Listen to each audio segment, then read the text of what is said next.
अस्सलामुअलैकुम वरहमतुल्लाह। बिस्मिल्लाहिर्रहमानिर्रहीम। अल्हम्दुलिल्लाहि रब्बिल आलमीन वस्सलातु वस्सलामु अला रसूलिहिल करीम। अम्मा बाद। अल्लाह ताला की तौफीक से आज हम दूसरा वीडियो रिकॉर्ड करने जा रहे हैं और आज के लिए हमारा टॉपिक है time calculation in science and Quran. Science में हम जब टाइम कैलकुलेट करते हैं हम कहते हैं कोई ऐसा पीरियडिक फिनोमेना होना चाहिए जो रिपीट होता हो रेगुलर इंटरवल्स में। पीरियडिक फिनोमेना हम कहते हैं periodic phenomena is the phenomena that is repeating itself at regular intervals. For example day and night बनते हैं, ये रेगुलरली होता है और ये पीरियडिक भी है। और इसमें डे एंड नाइट जो बनते हैं इसमें डे टाइम और नाइट टाइम हमेशा 24 घंटे रहता है। कभी दिन बड़ा होता है लेकिन रात उस वक्त छोटी होती है, और कभी रात ही बड़ी होती है दिन उस वक्त छोटा होता है। ये होता है 24 घंटे का अरसा। लेकिन आप कहोगे 24 घंटे पहले नहीं, घंटे हमें पहले पता ही नहीं था, जिससे निकलते हैं मिनट, फिर उसका ऐसा फिर आता है सेकंड। टाइम का अल्टीमेटली हम पहुंचते हैं सेकंड तक। सेकंड को हम कैसे डिफाइन करते हैं? फिजिक्स में हम सेकंड को बोलते हैं it is the duration during which, ये इतना अरसा होता है जितने अरसे में 9192631770 साइकिल्स या पीरियड्स ऑफ इलेक्ट्रोमैग्नेटिक रेडिएशन बनते हैं, जो प्रोड्यूस होती है ट्रांजिशन जब होता है सीजियम 133 एटम का, सीजियम 133, जिसका एटॉमिक नंबर होता है 55। और इसी से जो लेटेस्ट क्लॉक्स, एटॉमिक क्लॉक्स होते हैं जो बहुत प्रिसाइज और एक्यूरेट होती है, बनते हैं। हम कहते हैं इससे निकलने वाले सीजियम एटम से निकलने वाली इलेक्ट्रोमैग्नेटिक रेडिएशन, उससे बनते हैं साइकिल्स। ऐसे कि एक क्रास्ट और एक ट्रफ बनाता है साइकिल, इतने साइकिल एक बन गए एक साइकिल।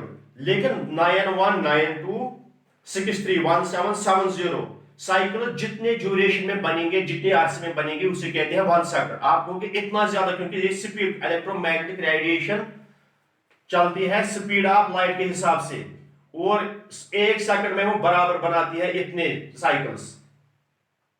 अब हम कहते हैं नेचुरल फिनोमेना क्या और भी कोई है जिससे, इससे पहले जो डेफिनेशन थे, जिस तरह मैंने कहा डे एंड नाइट था, इससे भी हम टाइम मेजर करते थे। One revolution of earth around the sun, एक साल बनता है जिसमें सारे सीजन्स रिपीट होते हैं। ऑटम आता है, विंटर आता है, स्प्रिंग आता है, समर आता है, ये सारे सीजन्स जब रिपीट तो सारे बनते हैं, होता है एक ईयर, जब एक रिवोल्यूशन कंप्लीट होता है सन के गिर्द अर्थ का। इसी तरह फिर इन्हीं सीजन्स का रिपीटेशन फिर से होता है। हम कहते हैं दूसरा साल शुरू हुआ, फिर तीसरे साल यही सीजन्स फिर से रिपीट आते हैं। हम कहते हैं इसे भी periodic phenomena, revolution of earth around the sun. और इसी तरह क्या कुरान मजीद में ऐसा कोई आयत है जिसमें अल्लाह ताला हमें ये सिखाता है आप टाइम को मेजर करिए? अगर हम जाएंगे सूरह यूनुस में, चैप्टर नंबर 10, सूरह यूनुस, वर्स नंबर 5 यानी आयत नंबर 5, अल्लाह ताला फरमाते हैं हुवल्लज़ी जअल शम्स ज़ियाअन वल क़मर नूरन व क़द्दरहु मनाज़िला लितअलमू अददस सिनीन वल हिसाब मा खलक़ल्लाहु ज़ालिका इल्ला बिल हक़ युफ़स्सिलुल आयाति लिक़ौमिन यअलमून। अल्लाह ताला फरमाते हैं अल्लाह ही तो है जिसने सूरज को रोशनी दी और चांद को रोशन किया, और चांद को रोशन किया या चमकदार किया, और उसके लिए मंजिलें तैयार मुकर्रर की, चांद के लिए मंजिलें मुकर्रर की, ताकि आप बरसों और तारीखों का हिसाब मालूम करो।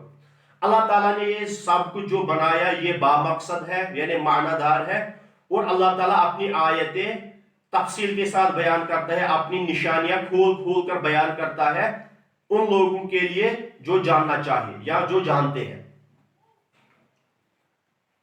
इस आयत के हम आएंगे इस हिस्से पर जहां पर अल्लाह ताला फरमाते हैं मैंने चांद के लिए मंजिलें तैयार की ताकि आप इससे बरसों और तारीखों का हिसाब मालूम करो। चांद के लिए मंजिलें मुकर्रर की यानी फेजेस ऑफ मून, अल्लाह ताला हमें कुरान में सिखाता है फेजेस ऑफ मून मैंने सेट की ताकि आप इससे टाइम को मेजर करिए। फेजेस ऑफ मून क्या होता है? इनसे हमें बनता है लूनर कैलेंडर, जिसे हम हिजरी कैलेंडर भी कहते हैं, जो हजरत उमर रजी अल्लाह तआला अन्हु के दौर में शुरू हुआ हजरत अली के मशवरे पर, और इसे हम इस्लामिक कैलेंडर भी कहते हैं, हिजरी कैलेंडर भी कहते हैं। इसमें क्या होता है, इसमें भी 12 मंथ्स होते हैं, यानी 12 महीने होते हैं, जिस तरह सोलर कैलेंडर में होता है। सोलर कैलेंडर होता है विद रेस्पेक्ट टू द सन या शमसी कैलेंडर। सोलर लूनर कैलेंडर को कहते हैं कमरी कैलेंडर और सोलर कैलेंडर को कहते हैं शमसी कैलेंडर। यानी लूनर कैलेंडर कमरी कैलेंडर होता है with respect to the position of moon और सोलर कैलेंडर होता है with respect to the position of the sun. उसकी अलग खुसूसियत है, इसकी अलग खुसूसियत है। इसकी सोलर कैलेंडर की खुसूसियत क्या है, इसमें रिपीटेशन ऑफ सीजन्स हर किसी मंथ में सेम रहता है। यानी जनवरी फरवरी नॉर्थ, ये फॉर एग्जांपल ग्लोब है, ये इक्वेटर है। नॉर्दर्न हेमिस्फीयर में जनवरी फरवरी और दिसंबर ये हमेशा सर्दी का मौसम होता है और यही मौसम यही टाइम साउदर्न हेमिस्फीयर में हमेशा होता है, गर्मी का सीजन होता है। फिर ये जून जुलाई ये होता है नॉर्दर्न हेमिस्फीयर में गर्मी का सीजन और यहाँ पर होता है सर्दी का सीजन।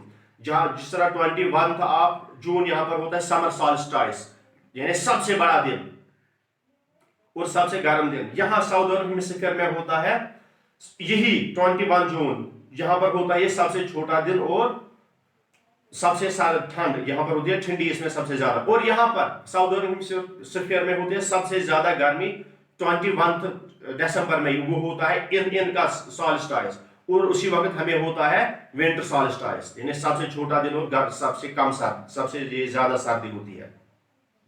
ये इसकी खुसूसियत है सोलर कैलेंडर की। दिसंबर आता है हमेशा नॉर्दर्न हेमिस्फीयर में सर्द, यहाँ पर आता है गर्म, ये इसकी खुसूसियत है क्योंकि सीजन्स हमेशा अपने अपने मंथ में आते हैं। लेकिन लूनर कैलेंडर की क्या खुसूसियत है, लूनर कैलेंडर में होता है अगर रमजान हम देखेंगे, फॉर एग्जांपल मैंने अपने बचपन में देखा है, हमें रमजान आता था यहाँ पर सर्दियों के मौसम में, लेकिन आज है गर्मियों के मौसम में। पिछले 5-6 साल में लगभग गर्मियों के मौसम में इसे, और यह रोटेट होता है। इसकी खुसूसियत क्या है, क्योंकि इसमें सोलर कैलेंडर में आते हैं एक साल में दिन 365, फिर 4 साल बाद एक दिन ऐड होता है 366, लूनर लीप ईयर जब आता है हम कहते हैं 365 डेज आता है। और ये एक दिन का एडिशन जो होता है 4 साल के बाद, ये इसलिए होता है क्योंकि हर साल इसे 6-6 घंटे 365 डेज और 6 घंटे लगते हैं रिवॉल्व करने में। फिर ये हुआ 4 साल के बाद इसे आएंगे 24 घंटे, इसलिए 4 साल के बाद एक दिन का एडिशन होता है जो फिर हम मंथ ऑफ फरवरी में इसे ऐड करते हैं, जिसे लीप ईयर कहते हैं। लेकिन लूनर कैलेंडर में क्या होता है, वहां पर 354 डेज उसे लगते हैं 12 मंथ बनाने में। मून के रेफरेंस से जब हम लेंगे फेजेस ऑफ मून, जब हम कंसिडर करेंगे वहां से जो मंथ ईयर बनता है उसे लगते हैं खाली 12 महीने काउंट करने में, क्योंकि 12 बार वो जब अपना मोशन रिपीट करेगा, अपना ये फेजेस रिपीट करेगा मून, उसे लगते हैं खाली 354 डेज यानी 11 दिन कम सोलर कैलेंडर के मुकाबले में। इसलिए वो 11 दिन पहले ही आता है, वो रोटेट होता है।